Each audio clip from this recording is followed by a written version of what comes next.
grâce à Dieu et aux membres de nos ancêtres qui ont permis que nous puissions nous réunir aujourd'hui parce que ce n'était pas évident du tout. Nous avons eu une série de malheurs. On n'a pas seulement enterré une reine, mais on a déjà enterré une reine-mère, l'épouse du 15e roi il y a quelques jours. On a enterré le Zangan Pabliba. On a enterré pas mal de princes et princesses, environ une dizaine. C'est pour ça que nous n'avons pas pu célébrer les 30 ans avec face comme on aurait voulu. Mais bon, en fait, nous avons pensé que les rois, les délégations qui devaient arriver viendraient pour présenter les condoléances finalement.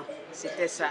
C'était surtout la présentation de condoléances à Sa Majesté et maintenant souhaiter un long règne pour les 30 ans. Oui, en tant que reine, en fait je porte deux casquettes. Je suis reine, épouse, donc femme au foyer. Et je suis également la chargée de promotion, c'est-à-dire la chargée de relations publiques. Je m'occupe de tout ce qui est promotion de nos valeurs ancestrales. C'est-à-dire je mets un peu le palais en exergue. Parce qu'il y a pas mal de choses qu'on ignore, il y a pas mal de choses qui sont tabous. Donc j'essaye d'en parler en prenant soin de ne pas désacraliser. C'est-à-dire tout ce qui est interdit, je n'y touche pas. Je respecte tout ce que je dois respecter comme interdit, mais je fais quand même la promotion pour que les gens sachent que nous sommes dans des républiques, mais avant les républiques, il existait des dynasties royales.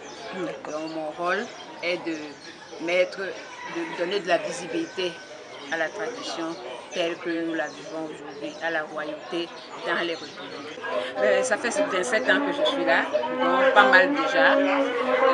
J'ai eu pratiquement à mettre le palais, je ne dirais pas à nu, mais à faire connaître les valeurs qui n'étaient pas connues avant, qui n'étaient pas considérées. En fait, mon cheval de bataille, c'est le vaudou.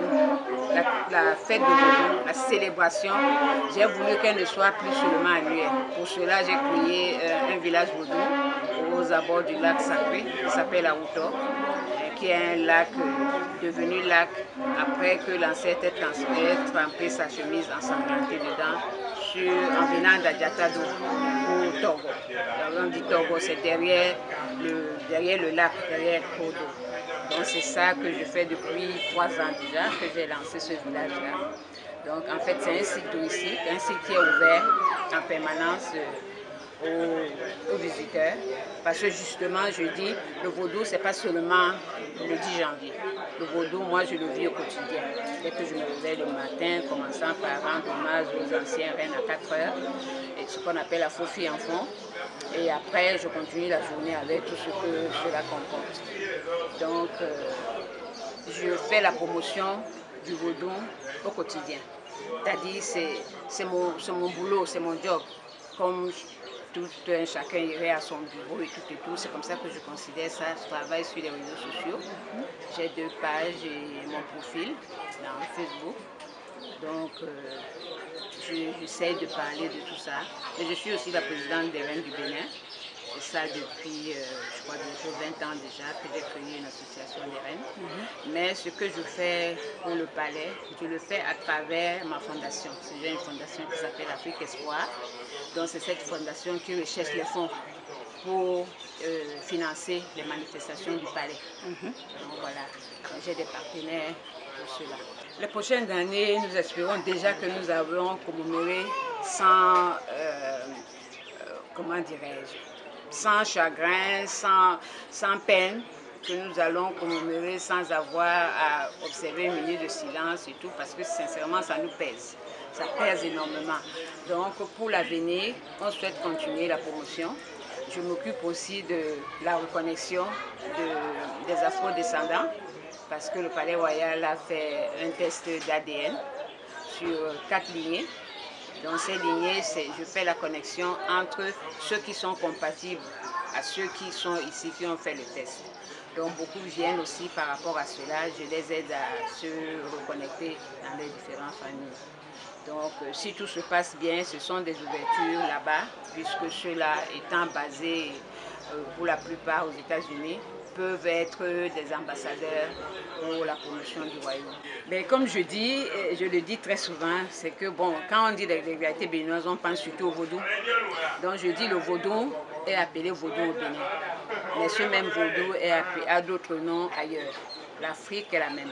Alors, quand j'ai été en Haïti, j'ai découvert que le vaudou d'Haïti, ce n'était pas seulement le vaudou du Bénin.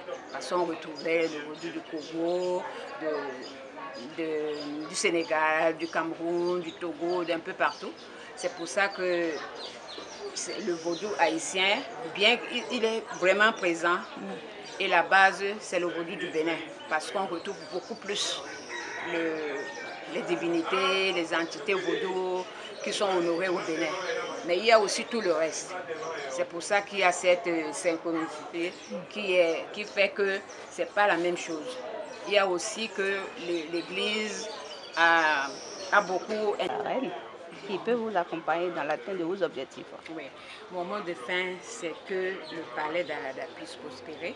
D'abord, je souhaite un long règne à Sa Majesté le roi d'Alada, que Dieu lui accorde beaucoup de santé, beaucoup de sagesse, et que le palais d'Alada et le royaume d'Alada en général retrouvent ses lettres de noblesse, parce que le palais royal d'Alada, ou alors le royaume d'Alada, c'est le premier royaume du Bénin. On ne va pas dire méridional et tout ça là. Non, c'est le premier royaume, l'histoire le dit. C'est vrai que l'histoire dit beaucoup de choses, mais quand on sait que ceux d'Abomey sont partis d'ici, ceux de Porto Novo sont partis d'ici, et après 300 ans, parce qu'il y a eu Adjaoto qui a fondé le royaume d'Alada, mais après lui, il y a eu des régents, au moins 5 régents, avant que le roi d'Akodénou, parti d'ici comme un prince, aille fonder Abomey. On parle beaucoup plus de Webwadia et tout ça là, mais c'est Dakodénou qui est parti d'Alada. De la même manière, c'était Abwali qui est parti d'Alada pour créer Porto Novo, pour fonder Porto Novo. Donc, ils ne sont pas beaucoup connus, on parle de Tofa et tout ça là, mais il y a eu 300 ans de règne à Alada avant d'aller créer les autres royaumes. C'est pour ça que quand un roi, là seulement, devrait calmer les esprits, le roi d'Alada va à Tado, le roi de Porto Novo et d'Abomey viennent à Alada. Donc, nous sommes le royaume mère. D'où l'origine, c'est Tado. Oui, oui, l'origine de Tado, actuel, comment on dit ça, actuel Togo. Et c'est venu même beaucoup plus loin que ça. Mais on se limite à Tado. Mais si on va plus loin, on va trouver le Ghana, on va trouver ceci. Avant la balkanisation de l'Afrique. Vous comprenez? Parce qu'il n'y avait pas tout ça avant. Hein. L'Afrique, maintenant, elle est morcelée, balkanisée et tout. C'est pour ça qu'on va retrouver le Togo, ici ou ça. Mais nous sommes les mêmes. Et bon, tout à l'heure, vous m'avez posé la question de savoir comment je me suis intégrée. Ce n'est pas les mêmes pratiques, c'est vrai. Ça a été un peu difficile parce que je devrais marcher sans chaussures, je devrais rester torse nu, je dois me prosterner pour faire le repas, je dois faire observer beaucoup d'interdits qui n'existent pas chez moi. Chez moi, on observe la tradition au Cameroun, mais ce n'est pas la même chose par rapport à ce qui se passe ici. Ça, au début, ça m'a assez, oui, oui, un peu. Mais bon, quand on aime, on ne compte pas, on s'y met, on s'adapte. Je suis flattée, j'étais émerveillée d'entendre tout ça, cette reconnaissance. Disons que c'est dû au fait que le roi d'Alada a hérité des ruines. Il y a eu 10 ans de vacances de trône entre son règne et le règne du 15e roi, son papa. Donc il a hérité des ruines, il fallait essayer de viabiliser déjà le palais pour qu'on puisse y vivre. Donc j'ai eu à porter les bassines d'eau sur ma tête, ce que je ne savais pas faire avant. Ça a créé des problèmes en famille parce que mes frères et soeurs ne comprenaient pas pourquoi c'était ça. J'ai vécu une partie de ma vie en Occident, donc on ne me voyait pas en train d'accepter tout cela. Donc, mais comme je dis encore une fois, quand on aime, l'amour se passe tout. Donc, ça ne suffit peut-être pas à tout combler, mais ça vous donne les ailes, ça vous donne le courage d'agir. Donc la promotion que je fais me met sur la sellette. parfois tristement parce qu'il y a des événements, c'est pas toujours très... Le roi Dalada n'est pas comme les autres rois, à savoir qu'il a beaucoup d'interdits, il ne mange pas en public, il ne boit pas en public, il ne fait pas beaucoup de choses. Alors moi, en tant que sa ministre des Relations extérieures, je me mets souvent en avant pour le représenter, pour faire un certain nombre de choses. Je peux siéger quand c'est les rois qui siègent.